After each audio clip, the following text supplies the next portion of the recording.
8조. 하나님은 본질적으로 한 분이시지만 세 위격으로 구별되신다. 이 진리와 하나님의 이 말씀을 따라 우리는 한 분이시며 유일하신 하나님을 믿는다.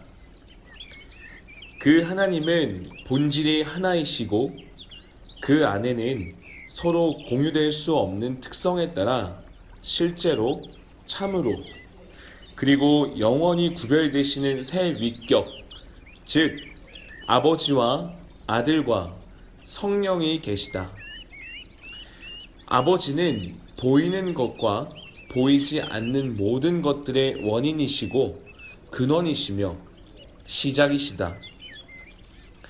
아들은 말씀이시고 지혜이시며 아버지의 형상이시다. 성령은 영원한 힘과 능력이시며 아버지와 아들로부터 나오신다. 그렇지만 하나님은 이 구별에 의하여 셋으로 분리되시지는 않는다. 아버지, 아들, 그리고 성령께서는 각자의 특성에 따라 구별된 각자의 인격을 가지고 계시지만 그러면서도 세 위격은 오직 한 분이시며 유일하신 하나님이시라고 성경은 가르친다.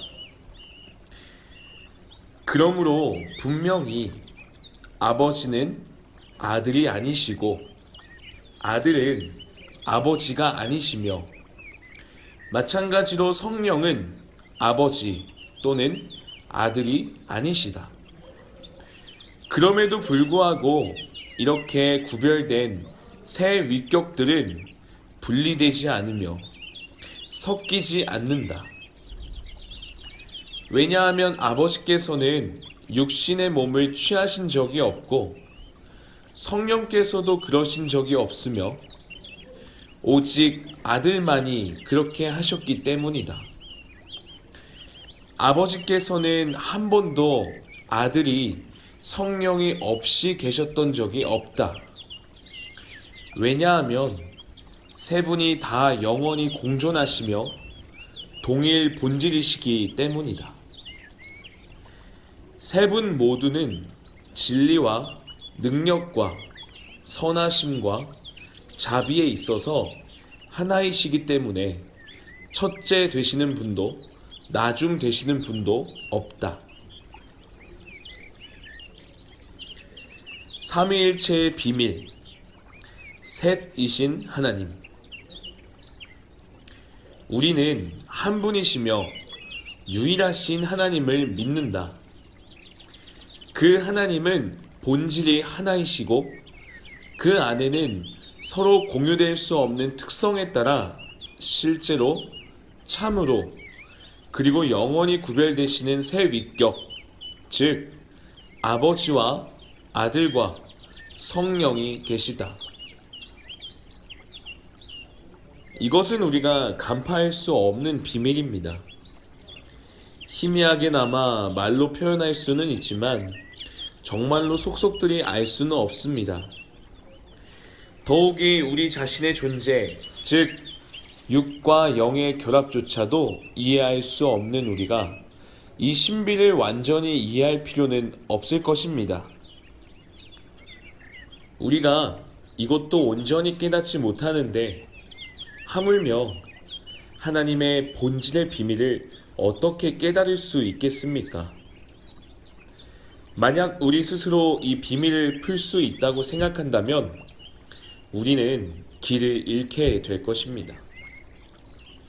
왜냐하면 하나님은 너무나 위대하셔서 우리의 작은 생각 속에 담을 수 없기 때문입니다. 여기서 우리에게 필요한 것은 어린아이와 같이 믿고 받아들이는 것입니다. 우리 모두는 이 신비를 그림 맞추기 퍼즐처럼 뜯어보고 싶어 합니다. 분석의 결과를 여호와의 증인들에게 보여주고 싶어 합니다. 그러나 설명할 수 없게 되면 실망하고 맙니다. 하지만 하나님께서는 우리의 도움을 필요로 하지 않으시기 때문에 이렇게 할 필요가 없습니다. 하나님께서는 하나님의 말씀으로 스스로에 대해 설명하십니다. 그리고 그 설명을 받아들이려 하지 않는 사람들은 영원히 길을 잃고 말 것입니다.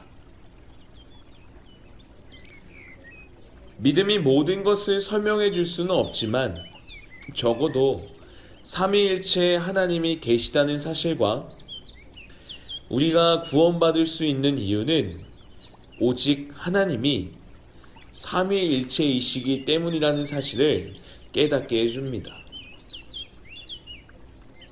하나님께서는 말씀에서뿐만 아니라 우리의 마음속에서도 자신을 새 위격으로 계시하십니다. 그렇다면 한 분이신 하나님의 본질 안에서 어떻게 이 새 위격들이 구분될까요? 벨직 신앙 고백서는 서로 공유될 수 없는 특성에 따라 구별되신다 라고 말합니다.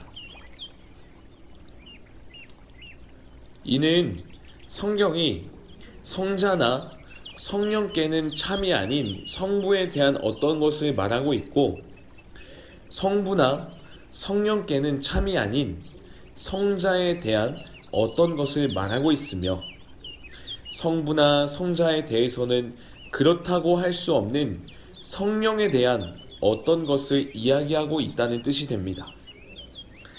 이처럼 인간이 되신 분은 성부가 아니라 성자이셨습니다.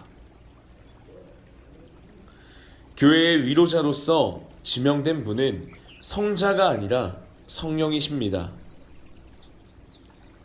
새 위격 사이의 이러한 구별은 실제입니다.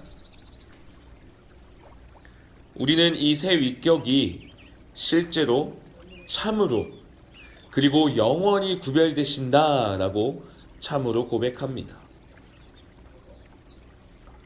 하나님의 새 위격의 구별은 우리를 더 쉽게 이해시키기 위해 존재하지 않습니다. 우리가 완전히 이해할 수 있도록 하나님께서는 실제가 아닌 것을 진짜처럼 지어내신 것이라고 생각해서는 안 될 것입니다. 3세기에 살았던 사제 사벨리우스는 이 오류를 믿었습니다. 그는 한 분이신 하나님께서 시간의 흐름에 따라 연속적으로 자신을 계시하신다고 가르쳤습니다. 여호와의 증인은 이와는 정반대의 이단 교리를 가르칩니다. 사벨리우스 주의의 오류는 예를 들면 아버지이시자 시민이며 목사인 한 남자와 같이 한 사람이 세 가지의 역할을 감당하는 것에 비유될 수 있습니다. 그러나 이러한 사벨리우스의 이 설을 믿어서는 안 됩니다. 여러 역할을 감당하는 한 하나님이라는 존재는 없습니다. 성부, 성자, 성령의 구별은 영원전부터 실제로 존재해 왔습니다. 그렇기 때문에 우리는 하나님께서 사람을 창조하실 필요가 없으셨다고 말할 수 있는 것입니다. 하나님은 외롭지 않으셨습니다. 복되신 삼위께서는 스스로 완벽한 교제와 연합을 이루고 계셨습니다. 따라서 하나님께서 우리를 창조하셨다는 사실은 순전히 기적입니다. 하나님은 우리를 필요로 하지 않으셨기 때문입니다. 요한복음 1장은 삼위일체 하나님의 구별에 대한 영원성을 증거하면서 우리에게 두 가지 사실을 가르쳐 줍니다. 말씀이 하나님과 함께 계셨습니다. 성자 하나님께서는 성부 하나님과 함께 계셨습니다. 성자는 성부와 똑같지는 않으셨지만 성부와 함께 계셨습니다. 동시에 사도 요한은 우리에게 말씀이 곧 하나님이셨다고 말합니다. 성자와 성부는 함께 계시며 두 분은 한 분 하나님이십니다. 이 진리는 하나님의 세 위격 모두에 해당됩니다. 우리는 이 교리가 너무 어렵고 추상적이어서 우리로서는 따라갈 수가 없습니다 라고 결론 지어서는 안 됩니다. 이 진리를 논리적으로 다 이해해야 하는 것은 아닙니다. 그냥 어린아이와 같은 믿음으로 삼위일체 교리를 믿으면 됩니다.